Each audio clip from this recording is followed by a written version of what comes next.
lo vamos a repasar en todo caso y lo vamos a pasar rápidamente. Tengan en cuenta que todo está en la bibliografía, o sea, ustedes lo pueden ir leyendo. Pero la idea es mostrarles cuáles son los instrumentos que habitualmente van a encontrar en una estación agrometeorológica y que sirven para medir parámetros del clima. Esto que ustedes están viendo ahí es un abrigo meteorológico, es una casilla de madera que permite la ventilación a través de esas celosías que la recubren, y obviamente tiene un techo por el tema de lluvia, ¿no? Ustedes, una vez que abren esa casilla, se van a encontrar adentro con cierto instrumental. Van a encontrar, por un lado, el ciclómetro, que es un termómetro de mínima y un termómetro de máxima. Con esos termómetros ustedes pueden, y un termómetro de bulbo seco y un termómetro de bulbo húmedo. Con eso ustedes pueden determinar la humedad relativa. Luego tienen un termohigrógrafo, que es este que está aquí. Es un aparatito bastante viejo, que tiene un tambor cilíndrico que gira, tiene un eje vertical, ¿no es cierto? Y esto gira, o hacia acá, mejor dicho, sentido horario. Y esto que ustedes ven en negrito aquí son unas plumas que con tinta china se van moviendo hacia arriba y hacia abajo en función del movimiento de este sensor, que es un haz de cabellos, es un manojo de cabellos finos que al contenido de humedad de la atmósfera se expanden o se contraen. Entonces esa contracción y ese alargamiento hace que estas plumas se muevan y vayan marcando la humedad relativa, que obviamente, como ustedes saben, varía de 0 a 100%. 100% cuando tenemos la masa totalmente saturada y 0% cuando la masa de aire no tiene nada de humedad. Esto que está acá es el termógrafo que mide temperatura. Hoy en día, las estaciones automáticas son mucho más precisas y mucho más prácticas en el funcionamiento y en el mantenimiento, en la operación. Bien. Bueno, esto, como yo les dije, se llama abrigo meteorológico, tiene la misión justamente de proteger este instrumental y que al estar en contacto con el aire que circula por entre medio de la celosía, se puede medir esos parámetros. Acá tienen lo que se llama un heliofanógrafo. Eso que ustedes ven aquí es una bola de vidrio transparente, que lo que hace es recibir la radiación solar en toda su superficie y a través del aumento de ve aquí tienen el punto ese donde se está incidiendo el rayo solar y cómo ese rayo de calor, de energía, va a quemar esta faja que se ve en azul aquí, que está coronando, digamos, esa bola de vidrio, ¿no? Y en la medida que el Sol se va moviendo de esta manera, va incidiendo desde 0 a 24 horas y va quemando las horas de Sol, porque justamente este aparato lo que hace es medir la duración solar, es decir, cuántas horas de Sol tenemos por día. Al ser una faja de 24 horas, obviamente hay que cambiarla todos los días. Luego, al final del día, se la retira y se la descarga. Este aparato también es viejo, pero se lo sigue encontrando muy frecuentemente en las estaciones agrometeorológicas. Fíjense la inclinación que tiene. Esta inclinación, que es regulable, tiene que coincidir con la latitud del lugar, en grados. Esto es el helio, que viene del Sol, el grafo, que es de dibujo, y el heliofán viene de heliofanía, es decir, lo que es la luz solar, heliofanía.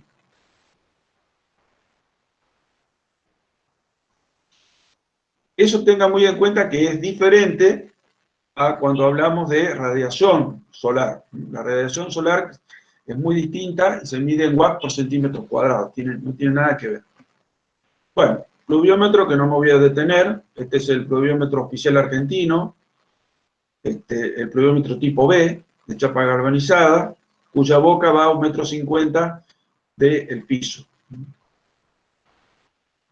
Aquí tienen un pluviógrafo de sifón, estos también son bastante antiguos, ¿no? Aquí tienen el área de captación, luego la lluvia que cae por aquí y va llenando este cilindro que se llama, justamente es donde se produce el fenómeno del sifón. Acá tiene, no sé si ustedes ven, un eje que tiene un flotador aquí adentro.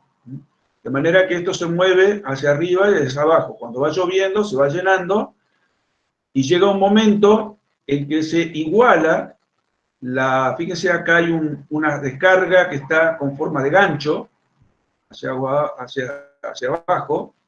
Cuando se llega a este nivel, dentro del cilindro se produce el sifonaje. Al producirse el sifonaje, se vacía todo este cilindro y se descarga a este recipiente que está aquí abajo, que es una especie de totalizador. Bien. Entonces, el sifón lo que hace es, el flotador va subiendo hasta un determinado punto en donde se descarga el nivel del agua.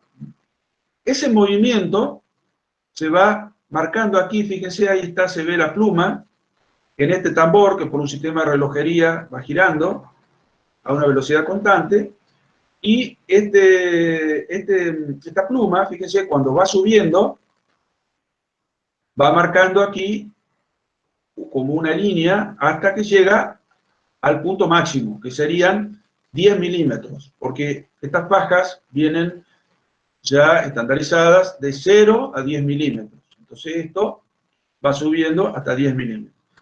Cuando se produce el sifonaje, baja abruptamente con una vertical aquí en el gráfico y vuelve otra vez a marcar hacia arriba a la medida que el flotador va subiendo. Eso en cuanto a monto de lluvia, pero también podemos nosotros contabilizar la intensidad de la lluvia. ¿Cómo lo hacemos? Contando, dividiendo, digamos, el monto de lluvia dividido por el intervalo de la lluvia considerada. Si aquí, por ejemplo, estos 10 milímetros demoraron 10 minutos en acumularse, entonces la intensidad será 10 milímetros dividido en 60 minutos, 10 minutos multiplicado por 10, que serían 60, la unidad sería en milímetros por hora, ¿no? 60 minutos. Entonces serían 10 minutos, yo lo tendría que dividir por 6. Entonces sería 10 milímetros en 60 minutos, que sería una hora.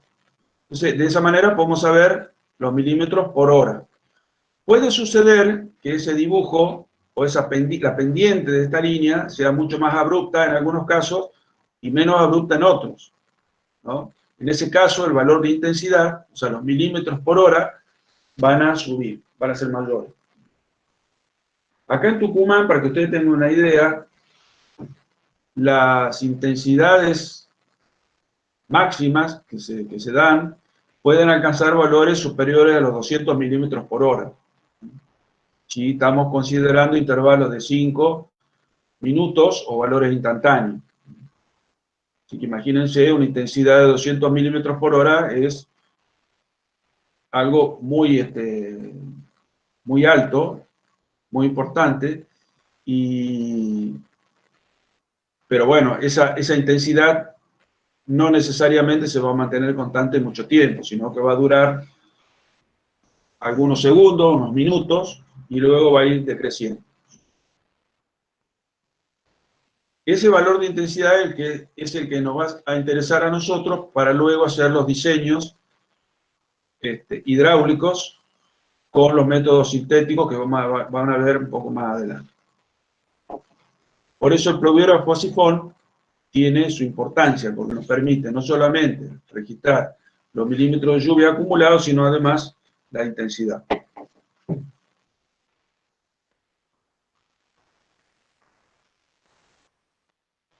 Bien. Este es el tanque de evaporación tipo A, que es el tanque oficial, adoptado por la República Argentina, por el Servicio Meteorológico Nacional.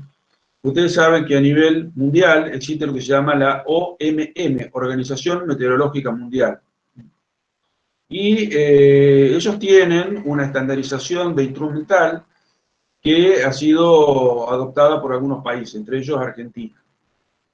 La delegación argentina ante la OMM es el SMN, el Servicio Meteorológico Nacional, que tiene su oficina en Nación y tiene toda una red de instrumental en el país, por supuesto con un registro de estadística muy importante. Bueno, en este tanque lo que vamos a hacer es medir la evaporación, ¿no? Y lo vamos a hacer en milímetros, como dice acá. Entonces, nosotros vamos a tener aquí un elemento en el centro de este tacho de chapa galvanizada, que va a estar lleno de agua, ¿no? Y yo lo que voy a medir es el nivel aquí, a las 9 de la mañana de un día. Al día siguiente, a la misma hora, voy a volver a medir el nivel, que si no llovió, seguramente el nivel va a ser menor. Si yo hago la diferencia, voy a saber los milímetros de evaporación que tuve ese día pasado, o sea, las últimas 24 horas. Y así sucesivamente. En el caso que se me produzca una lluvia en el interín del día, yo para eso tengo que tener aquí al costado, que no se lo ve, un pluviómetro, cuya boca esté a la misma altura del tanque, es decir, a 0,50 metros sobre el piso. Entonces, lo que voy a hacer es descontar el valor de lluvia medido del valor de evaporación. Digamos, del valor del aumento de nivel que ha habido acá. Puede suceder que la lluvia sea tan importante, de un valor, un monto importante, puede suceder que se desborde el tanque, ¿no? En ese caso, ese día se pierde, la medición se pierde, no hay forma de saber cuánto fue, digamos, el descenso de nivel en el tanque. Fíjense que el nivel del tanque siempre tiene que estar cercano al borde, aproximadamente unos 5 centímetros. Cuando este nivel comienza a descender ya de una manera importante, hay que volver a llenarlo. ¿Por qué? Porque está midiendo el fenómeno de evaporación, es decir, cuando se transforma el estado líquido del agua en estado gaseoso. Y eso sabemos que depende, entre otras cosas, de la temperatura. Esta chapa galvanizada lo que hace es retener temperatura y la transmite al agua. Entonces, puede provocar un fenómeno localizado que no es deseable, porque en realidad lo que nosotros estamos midiendo, y fíjense cómo este instrumental está al aire libre, es medir la evaporación del ambiente. Entonces, esa concentración de temperatura que se produce acá puede provocar una anomalía en la medición. Por eso, para mitigar ese efecto, lo que se llama el efecto oasis, fíjense que el tanque en este caso está elevado, no está apoyado sobre el piso. Eso permite que el viento circule por debajo y enfríe la chapa. En otras ocasiones, también se lo coloca sobre unos pallets de madera, ¿no? Que también permiten la aireación de este tanque de evaporación. ¿Alguna pregunta?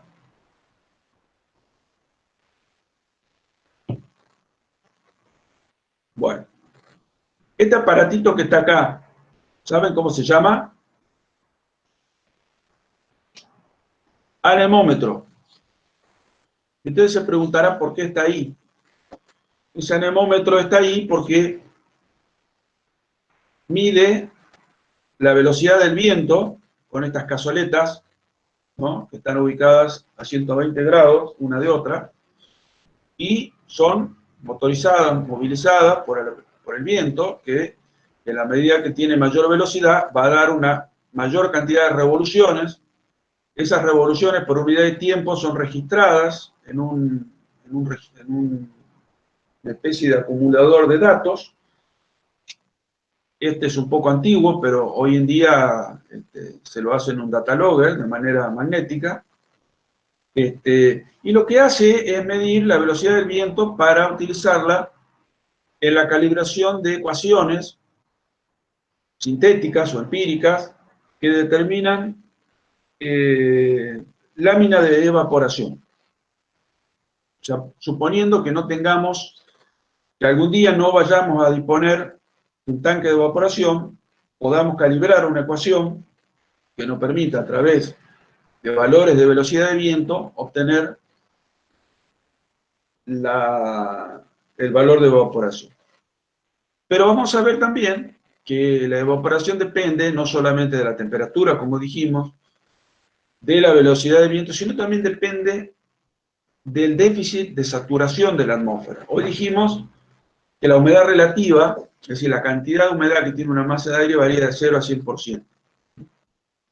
El déficit de saturación nosotros le llamamos a la cantidad de humedad que falta para que esa masa se sature. Es decir, si yo tengo una humedad relativa del 80%, el déficit de saturación sería el 20%. ¿Está claro? Bueno, en la medida que ese déficit de saturación sea mayor, es decir, la masa de aire cada vez más seca, se produce un efecto ventosa, un efecto de succión de la humedad del aire. Entonces, cuando mayor déficit de saturación tengo, mayor evaporación se va a producir, para buscar el equilibrio en el contenido de humedad de la masa de aire. Eso ya lo vamos a ver ahora en el PowerPoint de clima, cómo se expresa eso en una ecuación. Aquí hay un detalle de estas cazoletas que giran, ¿no? Aquí, fíjense, está el visor, las revoluciones, que son almacenadas en un relojito que está abajo, que acá no se ve. Bueno, esto ya lo vimos, este es el higrotermógrafo. Este es el piranómetro, que también lo van a ver ahí, que parece como un ovni. Bueno, fíjense, tiene una cúpula, ¿no? Transparente, que permite el ingreso de la radiación solar. Bien. Este aparatito funciona con un bimetálico, que son dos chapitas que están a la par una de otra. Una es negra y otra es blanca. Ustedes saben que el color negro atrae mayormente la radiación que los colores claros. Entonces, el movimiento diferencial entre las dos chapitas se traduce en la medición de la radiación solar, que como ven acá se expresa en watts por metro cuadrado. Este es el aparatito que yo les decía que no confundan con el heliofanógrafo, que mide duración de horas de sol al día. Este mide radiación solar.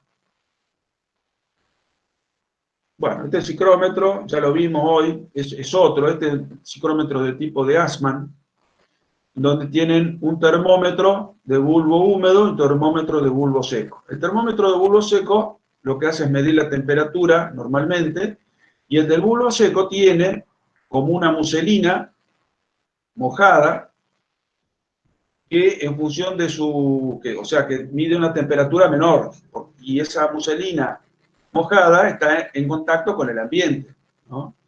Entonces, en la medida que la humedad relativa varía, aquí la temperatura también va a variar. El diferencial de las temperaturas me permite, a través de un ábaco que se llama el ábaco psicrométrico, poder saber el contenido de humedad relativa ambiente. Estos aparatos ya son medio viejitos, pero bueno, el concepto se sigue enseñando. Barómetro, para medir la presión atmosférica, que ya lo conocen, ustedes lo deben haber visto en la escuela primaria. El pirheliómetro, que también mide la radiación solar, pero la radiación solar directa, mientras que el piranómetro mide la global. Bueno, y estas son las estaciones que ustedes van a ver hoy en día, son las que más se utilizan, en donde está todo el instrumental. Tienen el pluviómetro, aquí tienen el anemómetro, el anemómetro ahí arriba, acá tiene una veleta que es lo que marca la dirección del viento. Esto fíjense que debe estar a unos 3 metros, por lo menos más, 4 metros a lo mejor de altura. Bien, y aquí está el data logger y los demás sensores. Esta estación automática tiene una gran ventaja respecto de los otros aparatos. Todos estos que acabamos de ver se encuentran dentro de una estación meteorológica que es operada por personas. ¿Cuál es el inconveniente? En la medida que no haya contratación de personal, no haya capacitación de personal, estas estaciones no están bien atendidas o directamente no se pueden operar. Esta estación automática lo que tiene la ventaja es que funcionan solas, ¿no? En el sentido que captan el dato, lo miden, lo guardan y pueden inclusive transmitirlo de manera en tiempo real. Es decir, que yo en el celular o en la computadora puedo recibir cada intervalo de tiempo el valor del parámetro. Por ejemplo, quiero saber la temperatura que me está midiendo el termómetro ahí en un determinado lugar de la provincia o del país o del mundo, y lo puedo recibir en el celular o en la computadora. Lo puedo consultar a través de internet. Así que tiene esa gran ventaja. Si yo quiero hacer estadística, tendré que ir cada tanto tiempo con una computadora, conectarla al data logger y descargar toda la información, que seguramente será de un periodo de un mes y medio, dependiendo de la capacidad de almacenamiento que tenga el disco. Actualmente las estaciones, digamos, también va a depender, digamos, del intervalo, cada cuánto tiene que tomar el dato. Si yo le pongo un intervalo de medición de temperatura de cada 5 minutos, voy a tener en una hora mayor cantidad de datos que si lo pusiera un intervalo cada 15 minutos. Entonces, obviamente me va a ocupar más memoria y yo tendré que ir a descargar la información, digamos, de manera más frecuente, porque corro el riesgo de que se me pierda la información.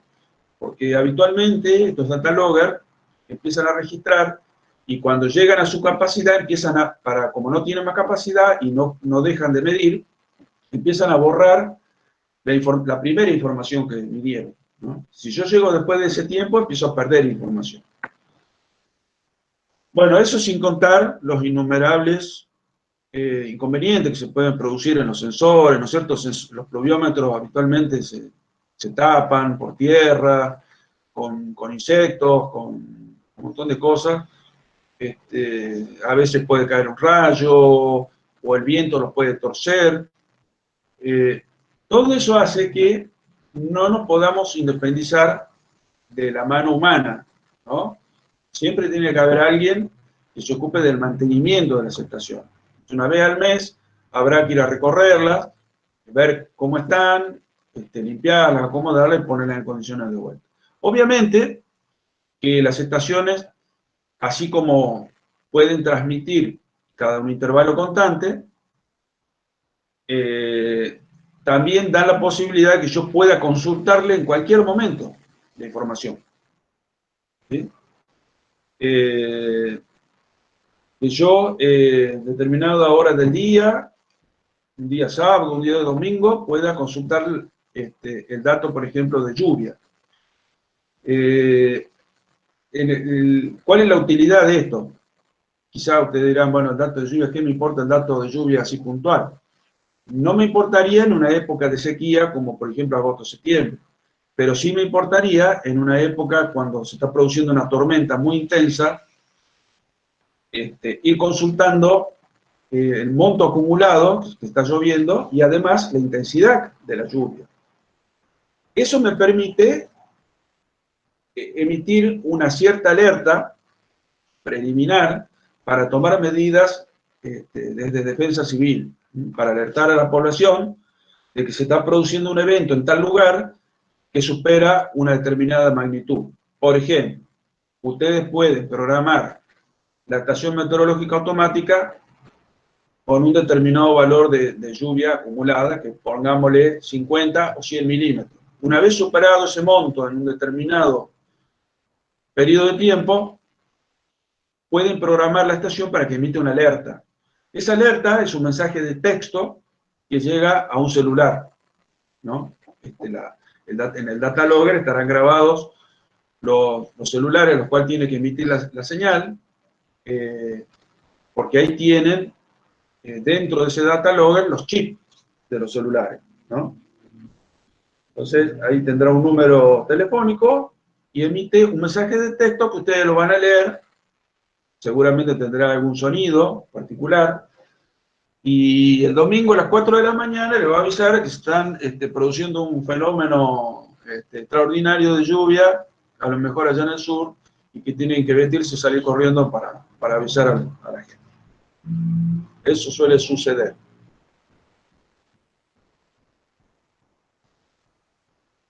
Bien, acá tienen una disposición habitual de una estación meteorológica. Fíjense, aquí está el pluviógrafo a sifón.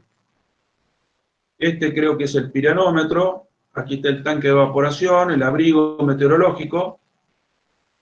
Y este es el pluviómetro común. Aquí hay otro aparato que no sé qué. Bien. ¿Alguna duda sobre este tema?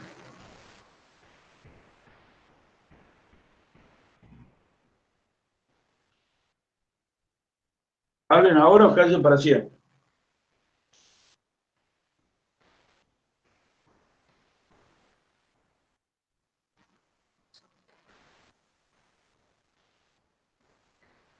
¿Ninguna duda?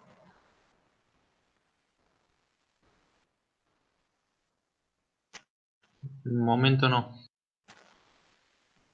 Bueno, esto es muy preliminar y tiene que ver con lo que ustedes vieron con el ingeniero Gervasoni.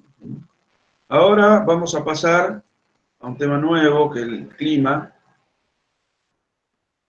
Ya vamos a compartir el PowerPoint. Ahí está. ¿Vamos bien ahí?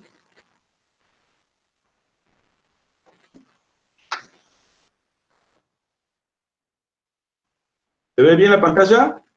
Sí se ve. Bueno. Sí, claro. Aquí tiene la bibliografía disponible. En algunos casos son, como ustedes ven ahí, libros generales, de la generalidad, pero hay otros que son más específicos, como el caso del Delfino Ravelo, como el caso de Torres Bruckmann. Ahí ustedes pueden consultar con mayor especificidad los temas de clima. Como ustedes verán ahí la fecha, en el caso de Torres Bruckmann también, creo que de la década del 70, 80, son publicaciones bastante viejas. Pero sin embargo, las metodologías si bien han sido adaptadas a las computadoras y a las estaciones meteorológicas, los métodos siguen siendo los mismos.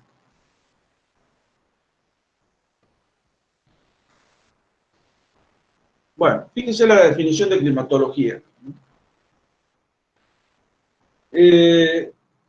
¿Cuál es la diferencia entre la meteorología y la climatología? Ahí abajo, en la definición está. Una es el ambiente, el ámbito en el cual se estudia. ¿Y qué es lo que se estudia? Se estudian los parámetros que miden el estado del tiempo. El estado del tiempo es cómo está hoy la temperatura, cómo está hoy la velocidad del viento, cómo está hoy la lluvia, la nubosidad. Cuando ustedes prenden la televisión y ven el pronóstico del tiempo, siempre todos los noticieros tienen algún pronosticador de tiempo, que les cuenta cómo está el tiempo hoy, cómo va a estar mañana y durante la semana, se está refiriendo a un periodo de tiempo corto y cercano, hasta una semana. Cuando ese estado del tiempo nosotros lo vamos registrando, almacenando y lo tratamos estadísticamente a través de varios años, nos describe un ambiente, una situación del tiempo, pero le llamemos así, propia del lugar. Ahí vamos a ver, por ejemplo, climáticamente cuál es la temperatura promedio de una localidad, donde hay seguramente una estación termométrica, medida a través de 30 años, todos los días durante 30 años. ¿Cuál es el valor promedio? No sé, 18 grados centígrados. ¿Cuál es la temperatura máxima absoluta registrada en esos 30 años? Tal valor. ¿Cuál es la temperatura mínima registrada en esos 30 años? Tal valor. ¿Cuál es la temperatura media mensual de cada uno de los meses en promedio de un año promedio? ¿No? Bueno, ahí yo puedo saber cómo varía la temperatura media mensual a través del año.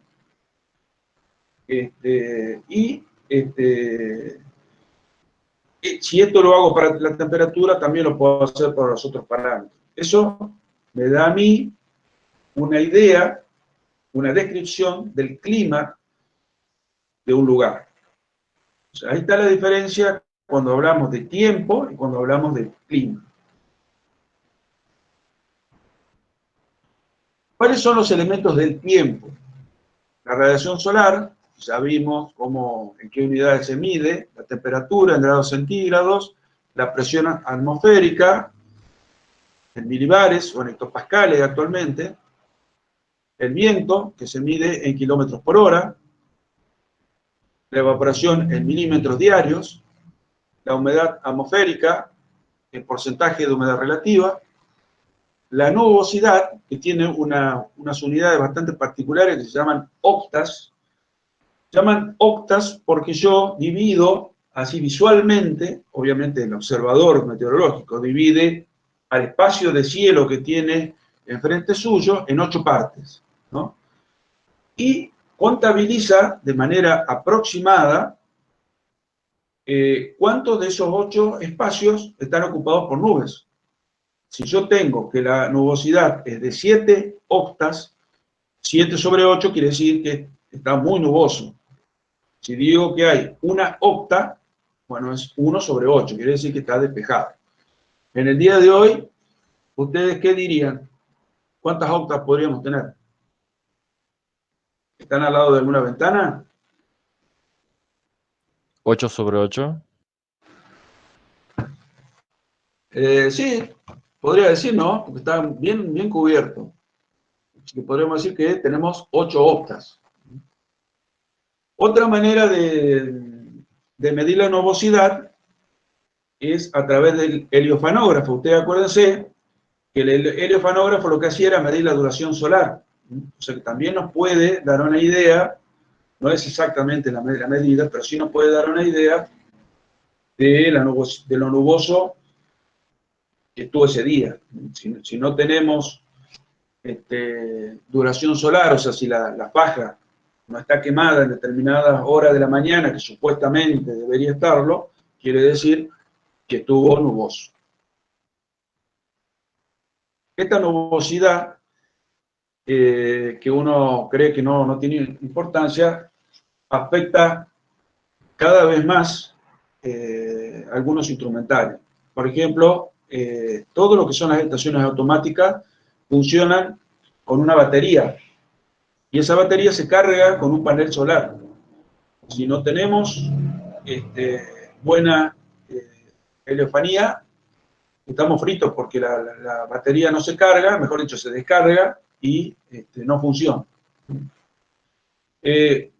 Otro aspecto de la vida diaria que nos puede afectar la nubosidad son los paneles solares que utilizamos para generar energía hogareña o para los calentadores solares, que cada vez se utilizan más.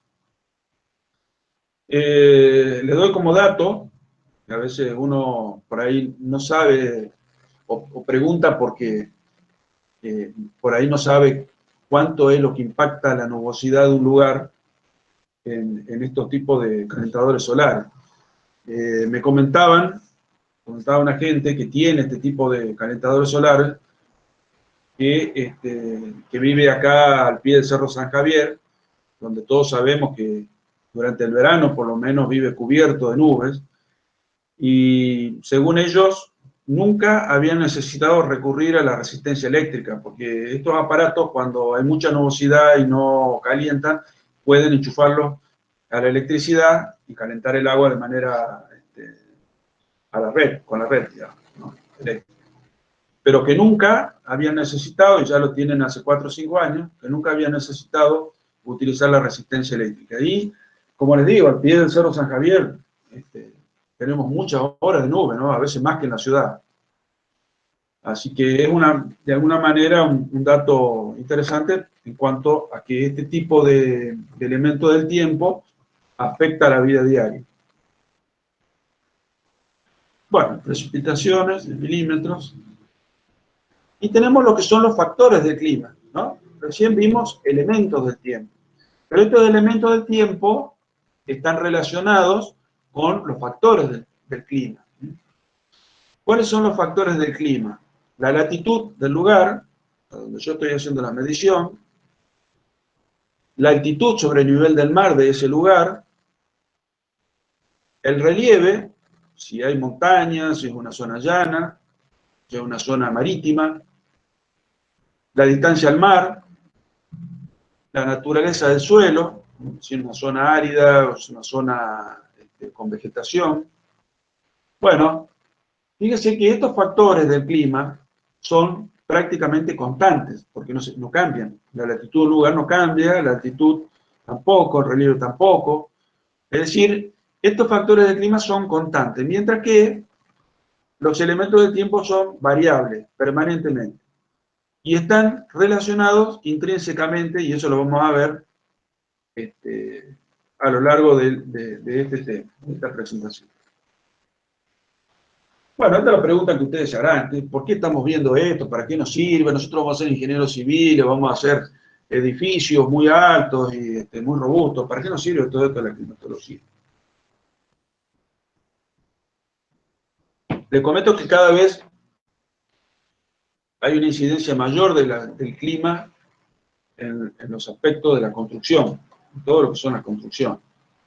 Y si hablamos de las obras hidráulicas, con mucho más incidencia. El clima tiene mucho más incidencia. Por ejemplo, si hablamos de proyectar un sistema de riego, nosotros vamos a ver en esta clase cómo hacemos para determinar la necesidad de agua que tiene un cultivo. Y a partir de ahí, ¿qué dimensiones le tengo que dar yo a mi sistema de aprovechamiento y captación de agua? Lo mismo para el suministro de agua potable.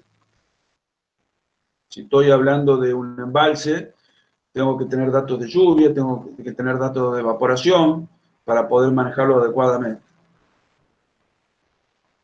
Cualquier proyecto de construcción de vivienda tendrá que tener en cuenta la humedad relativa, la velocidad y la dirección de los vientos, la presión atmosférica, todo eso, el cambio de temperatura en lo que se llama la amplitud térmica, es decir, en el día, qué diferencia hay entre la máxima y la mínima. Esa amplitud térmica es muy importante para el comportamiento del hormigón, por ejemplo. Bueno, para proyectar presas en embalse ni hablemos, para proyectar obras viales, para el proyecto de puertos, obras de defensa contra inundaciones, todos esos temas de la ingeniería civil son afectados por la climatología, por el clima. La climatología sería la ciencia que estudia el clima. Bien, nosotros ya hemos visto algo de lo que es la evaporación, ¿no es cierto?, del cambio del estado de la materia, del agua, ¿no? Y la pregunta que nos hacemos, la segunda pregunta es si es lo mismo que la ebullición, que es lo que uno más conoce, ¿no? Es decir, que a 100 grados, cuando hervimos, cuando ponemos a calentar una pava de agua, a 100 grados se produce ese cambio de estado. Bueno, en el caso de la evaporación para la hidrología, no es igual. Primero porque estamos hablando de un ambiente de mucho mayor extensión y en donde el cambio del estado líquido a gaseoso se produce a temperaturas más bajas que 100 grados. Y se hace de una manera mucho más progresiva y paulatina que en el caso de la ebullición, que es abrupto. En determinado momento se alcanzan los 100 grados y se produce la ebullición. En el caso de la evaporación, no es así. También vimos que se mide con el tanque tipo A. Fíjense, ahí está apoyado sobre un pallet. Ahí tienen, ahí se lo ve el anemómetro al lado para medir la velocidad del viento.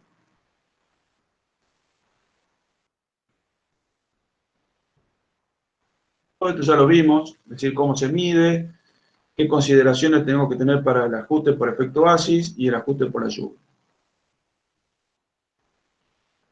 Ahí está el fulano. Fíjense, la medición del nivel se puede realizar a través de una sencilla regla graduada en milímetros que esté pegada aquí al costado del tanque, ¿no? Entonces yo aquí puedo determinar permanentemente el nivel del líquido. Hago la lectura un día, al otro día vuelvo a hacer la lectura y por diferencia sé cuánto evaporó en 24 horas. Pero la regla puede acusar un error en la lectura, ya que ustedes saben del efecto de la presión osmótica del agua que crea como un menisco, es decir, es como que el agua quiere trepar en el sólido, y eso hace que a veces el error en lectura puede ser más de 1 milímetro. Entonces, cuando no tengo otro tipo de manera de registrar, sí, pondré una regla. Ahora, si puedo disponer de un atmómetro, como es este aparatito que está acá, que tiene una cámara de aquietamiento, aquí dentro del líquido, ¿no? Aquí hay orificios por donde el agua se mete, y aquí el nivel del agua que hay adentro es el mismo que el de afuera, por vaso comunicante.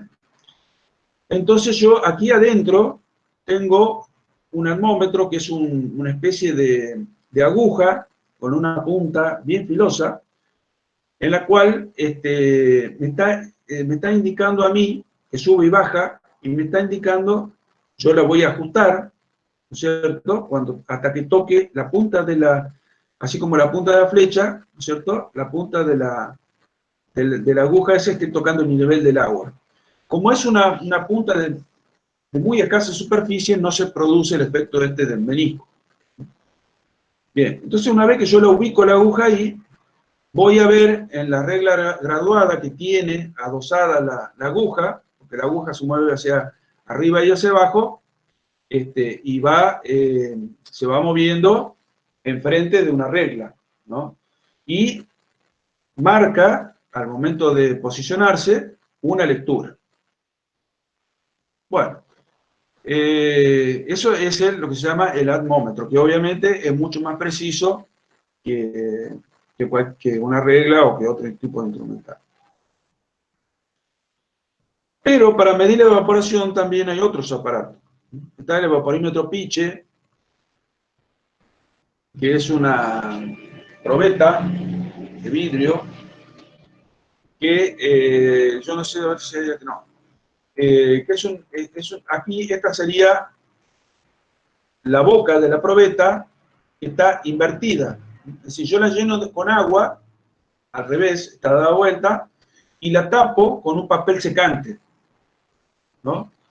A través de este gancho, yo lo sujeto al papel secante para dar la vuelta y que el papel secante quede abajo. Entonces hay una comunicación de la columna de agua con esa superficie del papel secante. Ese es el medio por el cual se comunica el nivel de agua que hay aquí con la atmósfera. Como yo bien les dije hoy, la atmósfera está sujeta a lo que se llama el déficit de saturación, es decir, cuánto le falta al contenido de humedad de la masa de aire para alcanzar la saturación. Cuanto mayor es el déficit de saturación, mayor va a ser la exigencia de agua que va a tener, que va a succionar en la atmósfera desde esta columna de agua a través del papel secante. Entonces, pero sencillamente yo lo que voy a hacer aquí es todos los días medir el nivel de agua que yo tengo a las 9 horas. Entonces puedo saber los milímetros que se evaporan cada 24 horas. Obviamente que la manera en que se produce la evaporación aquí no es la misma que en este caso, que es al aire libre. Está en contacto directo el agua con la atmósfera, en una gran superficie, mientras que acá el agua está concentrada en una pequeña sección y a través de un papel secante. Bueno, este evaporímetro Piche se utiliza en laboratorio, en algunos lugares como para tener un dato aproximado. Inclusive acá arriba tiene como un ganchito y se lo cuelga al lado del abrigo meteorológico. También tenemos lo que se llaman los evaporímetros de balanza, que tienen como digamos, un cilindro de chapa que contiene agua, ¿no? Y un fiel, una aguja indicadora y una escala graduada. Este movimiento de hacia arriba hacia abajo está dado por el peso de este volumen de agua. En la medida que este peso del volumen de agua vaya siendo menor, porque el agua se va evaporando, esto va a ir marcando acá una lectura. La diferencia de lectura en 24 horas me da los milímetros evaporados. Este también se utiliza en laboratorio.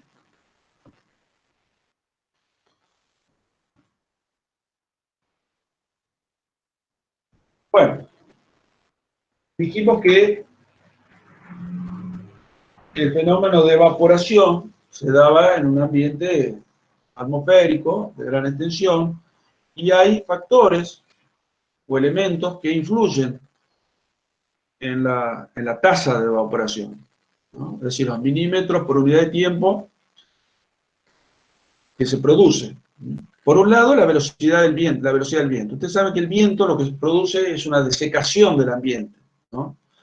Al desecar el ambiente, disminuye el contenido de humedad de una masa de aire y está influyendo, obviamente, en la tasa de evaporación. Déficit de humedad, que ya lo dijimos, el déficit de saturación. En la medida que la humedad relativa es más baja, la evaporación será mayor. La insolación, obviamente, influye en la evaporación. La radiación solar también. Y el contenido salino de un agua también está sujeto a tasas de evaporación distintas. Hay ecuaciones, como por ejemplo esta es la de Meyer, que es una de las más conocidas, en donde relacionan la evaporación mensual, que es este valor, que en este caso está en centímetros, en donde los factores que influyen son esto, que es el déficit de saturación. Fíjese que aquí está expresado como la tensión de vapor, del vapor de agua en la masa de aire, cuando está saturada, menos la tensión de vapor de una masa de aire en un determinado momento, que es cuando yo justamente quiero saber el valor de la evaporación. Si lo voy a hacer para un valor mensual, bueno, este será el valor de la tensión de vapor mensual, promedio mensual. Mientras que este será la tensión de vapor de la masa saturada y está en función de la temperatura. Entonces yo también voy a necesitar el dato de temperatura. Para eso tengo que ir a un ábaco y directamente obtengo para cada temperatura el valor de tensión de vapor de una masa saturada. La temperatura será, obviamente, la media mensual. También influye la velocidad del viento. Fíjense acá, velocidad media mensual del viento, kilómetros por hora, medida a 10 metros de altura. Es decir, que yo tengo que tener, si quiero ese dato, un anemómetro a 10 metros de altura, que sí los hay, en las estaciones meteorológicas los hay.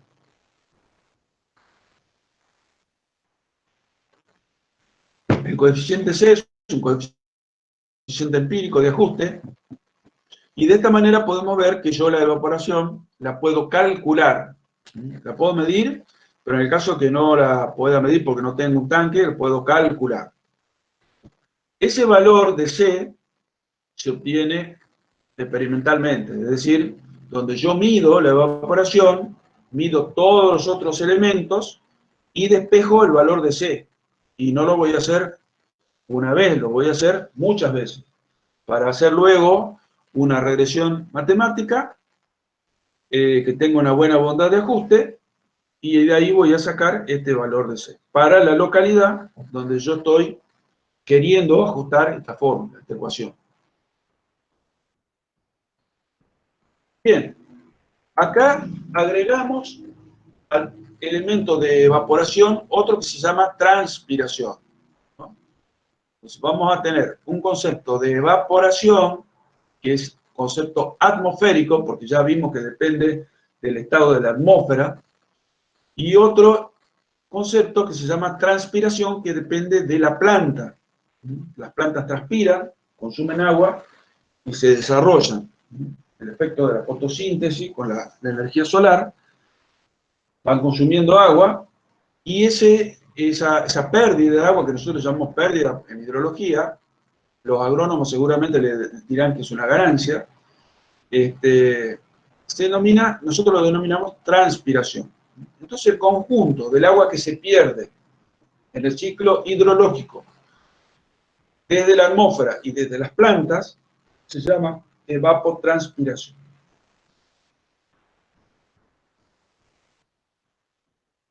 Bien.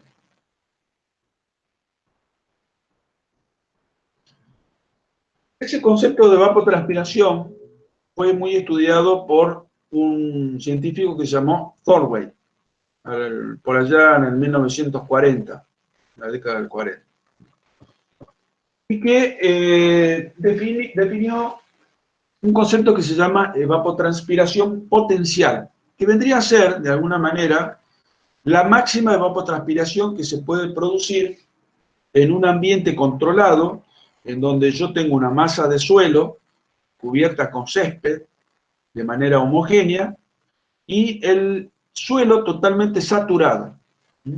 En esas condiciones tengo agua disponible, porque el suelo está saturado, tengo mucha agua, el agua está disponible, o sea que fácilmente evaporable, y el suelo cubierto con césped, que es una vegetación de alguna manera de poco tamaño, pero que sí es bien densa, vendría a ser lo que se llama, Thorwey le llamó transpiración potencial. Y nosotros vamos a llamar, ya vamos a ver un método que se llama de Penman-Monteith, que utiliza un programa para calcular la evapotranspiración. Le vamos a llamar evapotranspiración de referencia, es decir, la evapotranspiración de referencia, el valor, le llamemos así, indicativo, el valor índice, es el que se produce en un suelo totalmente saturado, cubierto de césped. Si yo tengo otra condición, es decir, un suelo que no está saturado y otro tipo de vegetación, como puede ser un bosque o puede ser caña de azúcar, evidentemente va a haber una relación entre la potencial y la evapotranspiración del momento, del lugar, ¿no? Y ahí es donde empezamos a hablar del concepto que se llama evapotranspiración real o actual, que es aquella que yo la determino en el momento y que puede llegar a ser igual a la potencial o menor. Entonces, varía. La relación entre la real y la potencial varía de 0 a 1. Ahí tienen ustedes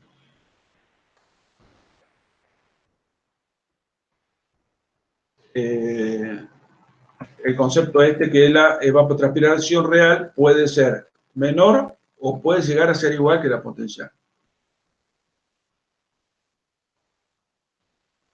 Bien, ahora, la evapotranspiración puede ser medida. Nosotros hasta ahora hemos visto cómo se mide la evaporación, pero no hemos visto cómo se mide la evapotranspiración. Ahora lo vamos a ver qué aparatos hay. Pero también, y es lo más frecuente porque el instrumental es difícil de conseguir o de construir, es estimado o calculada de manera indirecta por ecuaciones empíricas. Que ya vamos a ver, es la gran dedicación que han tenido los científicos en elaborar ecuaciones empíricas para determinar para estimar evapotranspiración.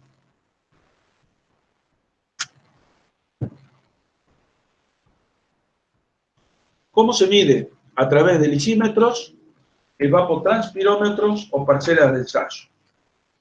Vamos a ver un caso general, que es el lisímetro de pesada, que tiene estas características. Vamos a ver un gráfico como este. Obviamente, ustedes ven a través de este gráfico que es un dispositivo que se construye en un laboratorio, ¿no? Si bien está al aire libre, porque tiene que estar en contacto con el medio ambiente, es de laboratorio. Entonces, lo que se hace aquí, este es un lisímetro de pesada. Lo que se hace es colocar sobre una balanza importante, un cubo de suelo, ¿no?, con vegetación, que puede ser cualquiera, puede ser citrus, caña de azúcar, césped, la que yo quiera. Porque en definitiva, yo lo que quiero es determinar, medir la evapotranspiración de ese cultivo. Y esta balanza lo que va a hacer es determinar a través del peso de este volumen de suelo, determinar la humedad presente en el cubo de suelo. Es decir, cuando más pesado es, mayor contenido de agua tiene, y cuando menos pesado es, menos contenido de agua tiene. Entonces, yo puedo referir el valor de evapotranspiración a la condición de humedad del momento, ¿no? Si no necesariamente va a estar saturado, sino que va a tener una condición de humedad a la cual tengo que referir el valor de evapotranspiración.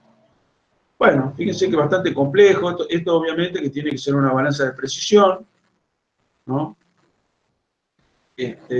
También hay algunos conductos acá para los excesos. Por ejemplo, pues puede suceder que a través de una lluvia importante esto se sature y genere un desborde de agua porque el suelo no lo puede contener, entonces se descarga a través de un dren. ¿Ven que está aquí un dren, dice? ¿Dren? Acá se descarga a través de un dren.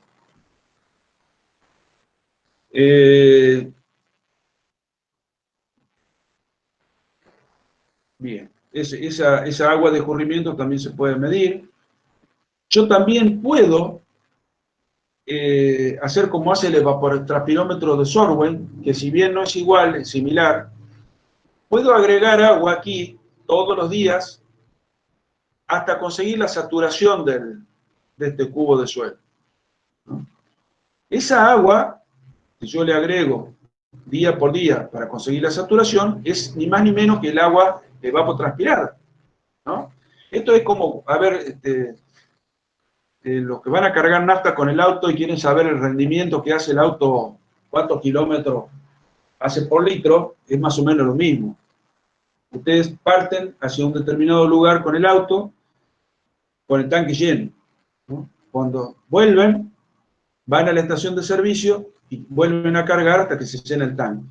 Pueden saber de esa manera cuántos litros le consumió en tantos kilómetros. Entonces pueden saber, digamos, cuál es el rendimiento. Bueno, acá es más o menos lo mismo. Yo voy a agregar agua hasta volver al estado de saturación y eso me va a indicar a mí cuánto es la evapotranspiración.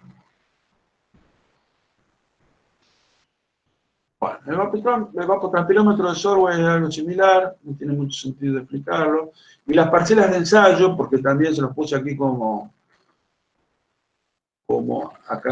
estas parcelas de ensayo son como los lisímetros, pero el propio suelo. Es decir, lo que se hace es cavar en el perímetro del suelo y dejar aislado un bloque de suelo y instrumentarlo ahí mismo, lo cual obviamente usted imagínense las dificultades que eso tiene, pero que sí se hace.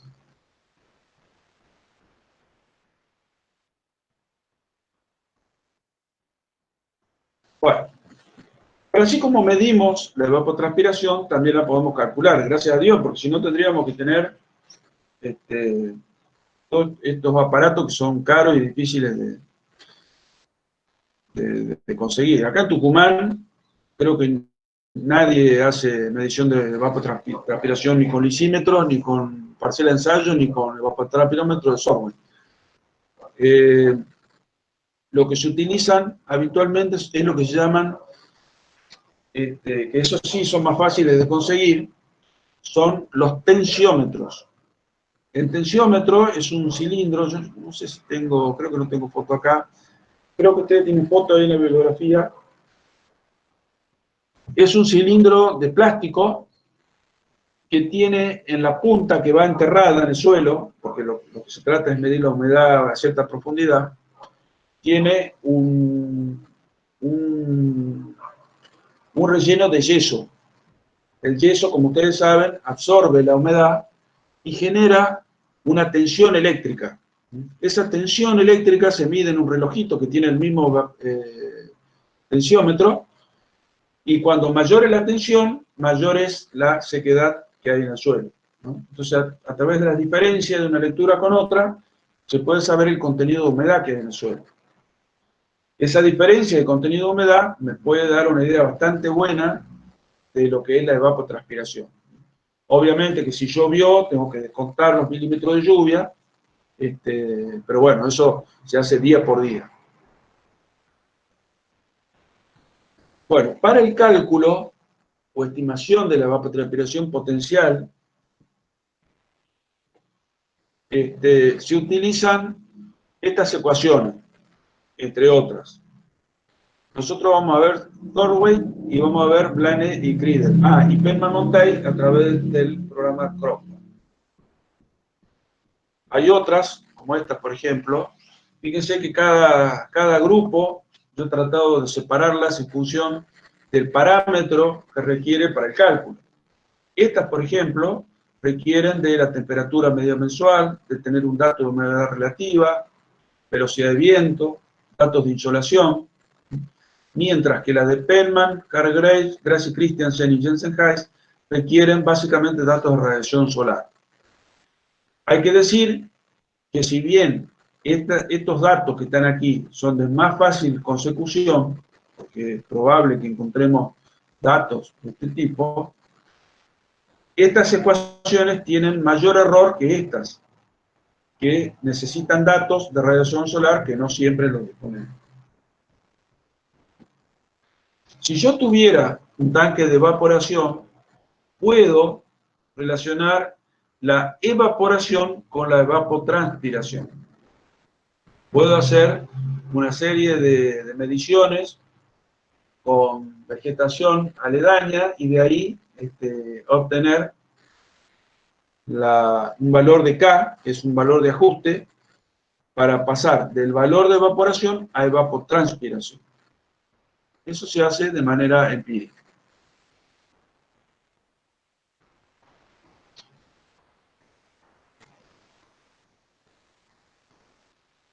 Estos son los científicos que han estado estudiando y han generado ecuaciones para determinar evapotranspiración. Fíjense la cantidad. Estos son los criterios usados, los parámetros necesarios en cada caso. Nosotros vamos a ver ahora el método de Blaney-Criddle, que es uno de los más sencillos, está perfectamente tabulado, y se calcula lo que se llama el uso consultivo a nivel mensual de agua de un cultivo. El uso consultivo no es lo mismo que la evapotranspiración potencial, porque yo aquí ya me estoy refiriendo a cuánto consume una planta. En cambio, la evapotranspiración potencial se refiere, acuérdense, a un suelo totalmente saturado con césped. Acá yo estoy hablando de cualquier tipo de cultivo y estoy hablando de cualquier tipo de humedad. O sea que se parece más al concepto de evapotranspiración real que al de potencial. El intervalo mínimo de cálculo son 30 días, es decir, si yo lo hago para menos días, en milímetros, no pierde precisión el método, no es preciso para... Este método ha sido desarrollado en California, o sea que todos los ajustes que se han hecho es para de zonas tipo semiáridas. Es decir, que si yo quisiera aplicar esta ecuación acá en Tucumán y obtener buena precisión, a lo mejor lo tendría que aplicar en Trancas, en La Mancha del Valle, Coralao o en Tafí del Valle, donde las precipitaciones anuales no superan los 400, 500 milímetros. En esos ambientes puede ser que ande bien. Nosotros vamos a aplicar, en el caso del níquel tala, vamos a utilizar este método o el de Penman-Monteith. Ya vamos a ver cuál es el que mejor nos resulta. ¿Cuáles son los datos que necesito para Blaney-Criddle? Disponer de las temperaturas medias mensuales. Ustedes saben que la temperatura se mide todos los días, ya sea una estación automática o una estación manual. Todos los días tengo datos de temperatura. Es más, puedo tener el dato de la máxima del día y el dato de la mínima del día. Si yo hago el promedio, es la temperatura media diaria. Si no tuviera un termómetro de máxima y uno de mínima que me dé esos dos valores, un termómetro común, voy a registrar la temperatura a las 10 de la mañana, a las 2 de la tarde y a las 6 de la tarde. Hago el promedio y ese promedio es la temperatura media diaria. Si ese valor yo lo promedio con los 29 o 27, 29 o 30 valores restantes, promedio, voy a tener la temperatura media mensual. Si esa temperatura media mensual la promedio con los otros 11 valores mensuales, voy a obtener lo que se llama la temperatura media anual. Si a esa temperatura media anual yo la promedio con la media anual de una gran cantidad de años, voy a tener la temperatura media anual de la localidad. Es lo que hablábamos hoy, que define, entre otros elementos del tiempo, al clima de un lugar. La temperatura media anual de varios años define el clima de un lugar, entre otros elementos. También voy a necesitar los valores medios mensuales del porcentaje de horas luz de cada mes respecto del año. Es decir, si el año tiene tantas horas de luz, ¿cuántas horas en porcentaje me aporta cada mes? Esos datos yo los puedo obtener de un ábaco en función de la latitud del lugar. También voy a necesitar, porque hasta aquí, fíjense, estos dos ítems, estamos hablando básicamente de la atmósfera. ¿no? Hasta aquí no hemos involucrado al cultivo. Entonces yo tengo que ver de involucrarlo a través de un parámetro que se llama el coeficiente de cultivo K sub C, que varía mes a mes y que se puede obtener también de ábacos o puede ser que ha sido determinado en la mayoría de los casos de manera experimental. Ahí está la expresión general. Vamos a multiplicar atmósfera por vegetación. La atmósfera, lo que se llama la fuerza evaporante de la atmósfera, se calcula en función de la temperatura y ese valor que decíamos hoy, de lo que es el porcentaje mensual de luminosidad o de duración solar, que lo voy a obtener de un ábaco, en función de la latitud. Y aplicando esta expresión, mes a mes, porque yo voy a tener la temperatura medio mensual, y voy a obtener el valor de P a nivel mensual, voy a obtener la fuerza evaporante de la atmósfera a nivel mensual. Pero me está faltando, para determinar el uso consultivo, el valor de K sub C.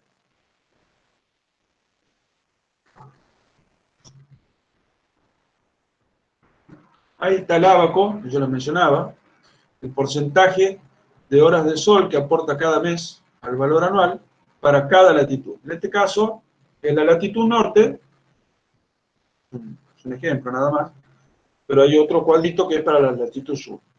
Tucumán está en los 26 grados y Chirola de latitud sur. Pero eso ustedes ya lo sabían, me imagino. Bueno, este es uno de los tantos cuadros que hay de los K sub C.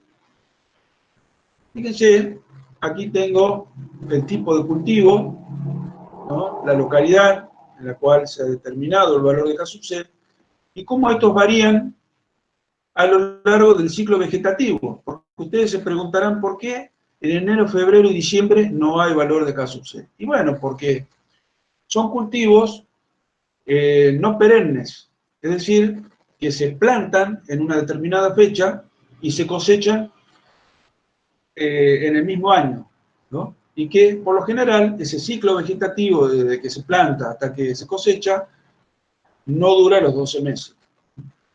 Hay otros cultivos donde sí, fíjense, por ejemplo, en este caso, la hortaliza en Andalucía y Levante, que no quiere decir que sea el mismo caso acá en Argentina, pero esto es como que tiene consumo a lo largo de todo el año. Sin embargo, las hortalizas, algunas, la mayoría, mejor dicho, no son perennes, porque se plantan y se cosechan. Podríamos decir que un cultivo no perenne es el citrus, el agrio, llaman acá el agrio. El citrus se planta y recién se termina digamos, un poco como que se trasplanta, se lo saca al árbol y se lo reemplaza por otro nuevo, en un periodo de 5, 10 o hasta 15 años, que todavía mantiene el rendimiento original. Entonces podemos decir que esos cultivos son perennes. Sin embargo, fíjense que en enero, febrero y diciembre es como que, al menos en Andalucía y Levante, ¿no? En España, no consumen agua. No tienen proceso de evapotranspiración. Por eso no hay un K sub C. ¿Cuál es la característica de este K sub C? Bueno, fíjense, por ejemplo, vamos al algodón, ¿no? En el mes de marzo, en Andalucía y Levante, el K sub C es igual a 0,2. En la medida que este valor de K sub C sea mayor, el uso consultivo va a ser mayor, porque está en una expresión de un producto. O sea, la medida que este valor de K sub C sea mayor, el uso consultivo va a ser mayor. Y eso es lo que pasa en la medida que el cultivo crece, ¿no? El cultivo se planta, empieza a crecer y llega a un punto de su máximo desarrollo, que sería acá en este caso en agosto, donde el consumo de agua es el máximo. ¿Por qué? Porque tiene el mayor desarrollo vegetal. Entonces necesita agua, necesita comer. A partir de ahí, en los últimos 2 meses, se va a producir un decrecimiento del consumo de agua hasta llegar a la cosecha. Entonces, fíjense que hay como una variación de este K sub C que es típica. Empieza con un valor menor, empieza a crecer hasta un máximo y empieza a decrecer. Esto indica cómo viene siendo el consumo de agua de la planta. Ahí podemos ver un gráfico que muestra lo que acabo de decir. Un periodo inicial del cultivo, donde tiene poco tamaño, ¿no? Donde podemos representar el uso consultivo con un K sub C inicial. Luego tenemos un periodo donde empieza a crecer abruptamente y empieza a crecer el valor de K sub C, un periodo del máximo desarrollo vegetal que dura un tiempo también y consume la mayor cantidad de agua, y el periodo que transcurre hacia cosecha. Entonces tiene una forma de este tipo el K sub C. Por lo tanto, el uso consultivo va a tener una forma similar. Va a tener una forma similar, porque no olvidemos que este aspecto vegetativo tiene que conjugarse con el aspecto atmosférico. Un dato que les doy, pero se lo van a tener que tener en cuenta para cuando hagan el cálculo. Este proceso inicial, en donde hay un K sub C constante, no necesariamente coincide con el periodo de un mes. Puede ser que el mes termine acá, ¿no? Y puede ser que el otro mes termine acá. Entonces, para el primer mes voy a tener este valor constante, pero para el segundo mes voy a tener que promediar este valor de final de mes con este valor de inicio de mes. Ese va a ser el valor promedio del K sub C para cada periodo. Lo mismo me va a pasar acá. Si acá terminó el mes y acá, si acá inició el mes siguiente y terminó ese mes siguiente, bueno, también tendré que hacer el promedio de estos dos valores, va a ser el representativo para este mes.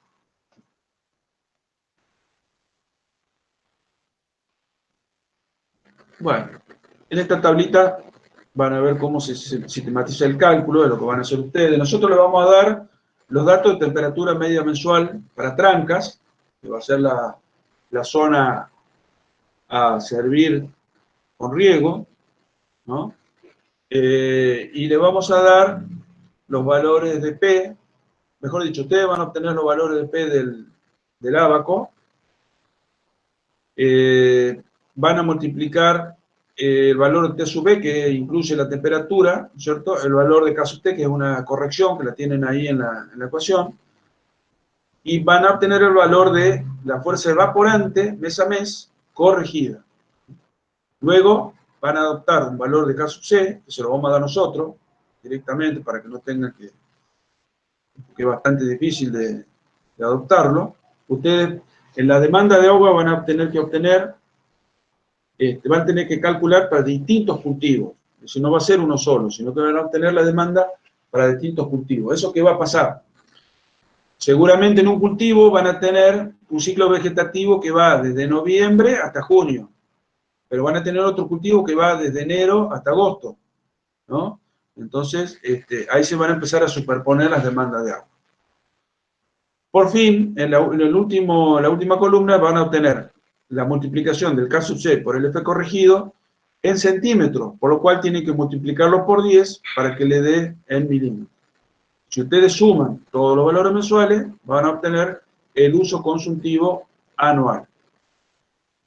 Para que ustedes se den una idea, la caña de azúcar en San Miguel de Tucumán tiene un uso consultivo en el orden de los 1.400 a 1.500 milímetros por año de agua. Es decir, requiere la planta de 1.400 a 1.500 milímetros de lámina de agua. No es poca cosa. Pero bueno, todos sabemos que la caña de azúcar tiene un desarrollo vegetal, una masa vegetal muy importante. Bien. Antes de pasar al método Sorway, este lo vamos a ver rápidamente. Este es más sencillo, porque lo único que necesita es el valor de temperatura media mensual. Acuérdense que Sorway determina evapotranspiración potencial, que no es lo mismo que el uso consultivo. Y se utiliza, básicamente el método Sorway se utiliza para clasificación climática, es decir, describir el clima de un lugar. Mientras que el método de Blaney-Crider, como el de Penrose-Montagne, se utiliza para hacer diseños agronómicos o diseños de obras civiles. Bien, entonces, en función de esta expresión, ustedes van a multiplicar 16, que es un parámetro constante, por 10, por la temperatura media mensual del mes, y van a dividir por una I mayúscula que se llama índice calórico anual, y ya vamos a ver qué es. Y van a elevar todo eso a un exponente que es constante, que es valor de A. Esa va a ser la evapotranspiración potencial por Solway de cada mes. El valor de A se calcula, fíjense, como una serie matemática, aritmética, perdón, que tiene como variable el índice calórico anual.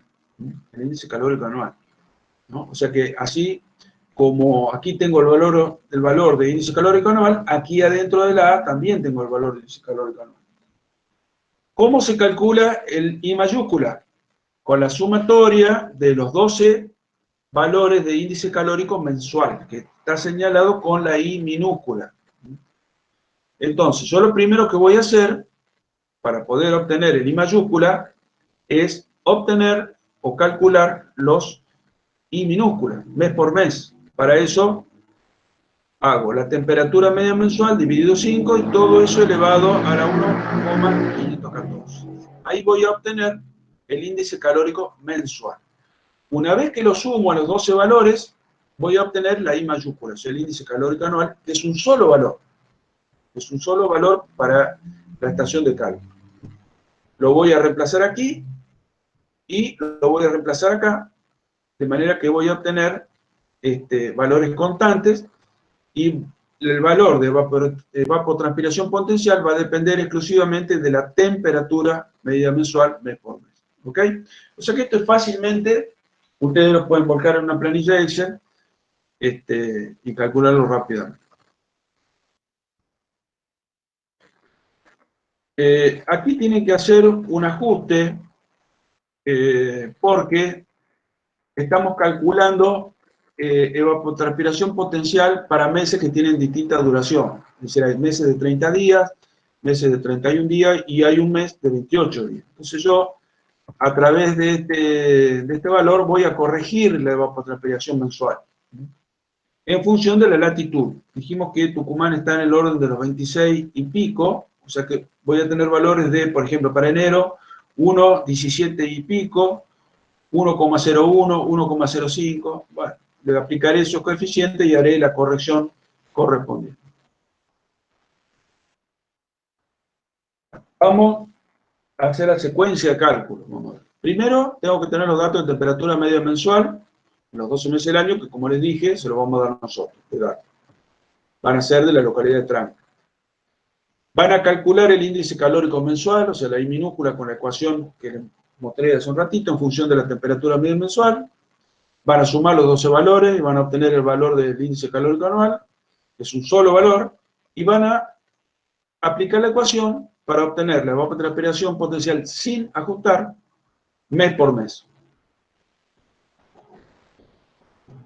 Bueno, usted puede hacer el ajuste correspondiente, como lo mencioné con los valores. Cuando ustedes tienen valores de temperaturas medias mensuales mayores de 26, iguales o mayores de 26,5 grados en el mes, directamente van a utilizar estos valores de evapotranspiración potencial media diaria. Es decir, lo van a multiplicar por la cantidad de días del mes y van a obtener la mensual. Probablemente en algún mes del año, bueno, en Trancas, probablemente en algún mes del año tengamos valores iguales o mayores a ellos. Entonces, directamente van a obtener estos datos, van a sacar el valor de acá.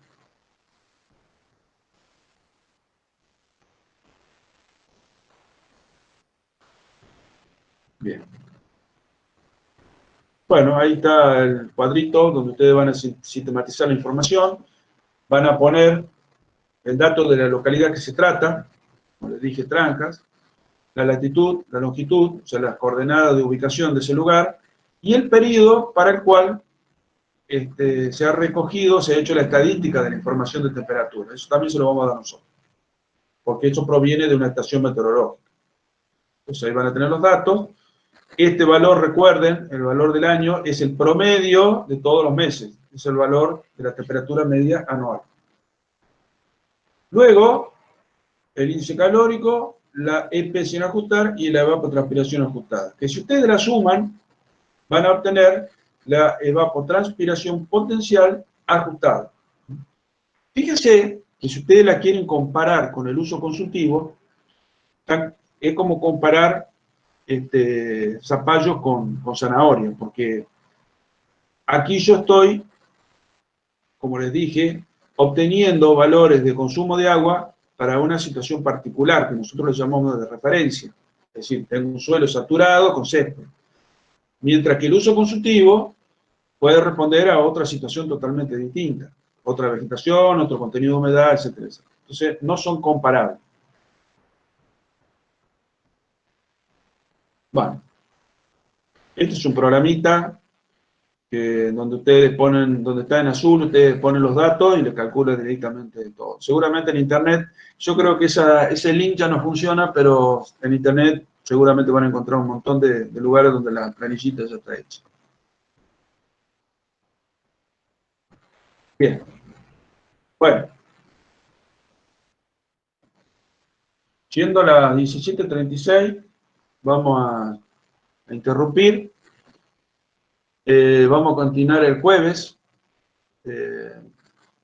Recuerden que el jueves ustedes pueden tener alguna otra consulta durante la semana y el jueves ya tendríamos que estar viendo, digamos, la consulta de los avances, pero ya con cosas hechas y consultas hechas sobre cosas hechas, para que puedan salir de dudas si tienen algún problema, no pueden avanzar. Así que bueno, yo voy a estar disponible el jueves a las 16 horas. Como este tema no lo terminamos todavía, vamos a ver si me parece que nos va a convenir intentar terminar con el tema y luego hacer las consultas, dejar el espacio para consultas del tema de hidrogeomorfología aplicada.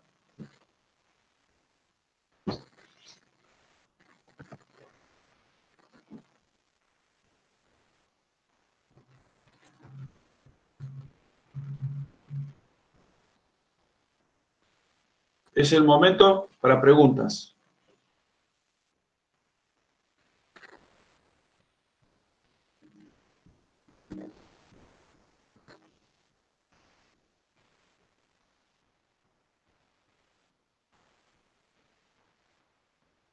¿Alguna pregunta? ¿Alguna duda, consulta?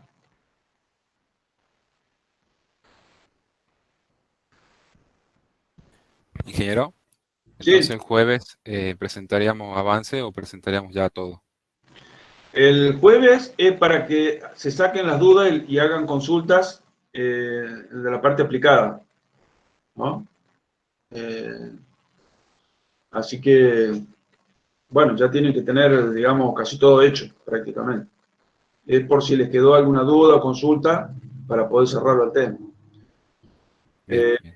Como les dije, como todavía no hemos terminado el tema, vamos a dar la primera hora, vamos a ver si lo podemos terminar, o hora y media, y después nos quedamos para hacer consulta.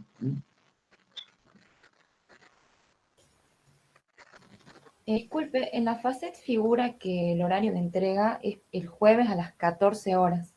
¿Cómo? Que en la FACET figura que habría que entregar el trabajo el jueves a las 14 horas. Sí, pero yo por lo que me han comentado, de que están preguntando y haciendo, yo veo que no van a llegar. Entonces, como les digo, tienen que tener el trabajo prácticamente terminado con alguna consulta o duda que le haya impedido terminarlo, pero sí, ya le vamos a decir bien en la fecha y hora de entrega. Bueno, muchas gracias. ¿Y Muchas usted gracias, pondría una ingeniero. consulta el jueves, ingeniero? Yo voy a estar para la consulta, sí. Ah, bien. Pero primero a las 16 tenemos clase. Vamos a terminar este tema. Bien, perfecto. Muchas gracias.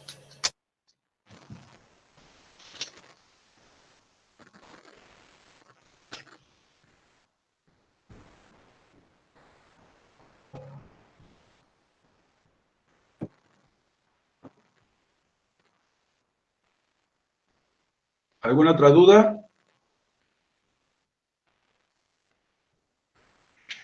Bueno, nos veremos entonces el jueves a las 16 horas. Eve, ¿querés decir algo? No, ingeniero, está bien. Bueno, el jueves a las 16 nos vemos. Hasta luego. Nos vemos. Hasta luego, Ingeniero, ingeniero. gracias. Hasta luego. Hasta luego, Muchas ingeniero. gracias. Saludos. Hasta luego.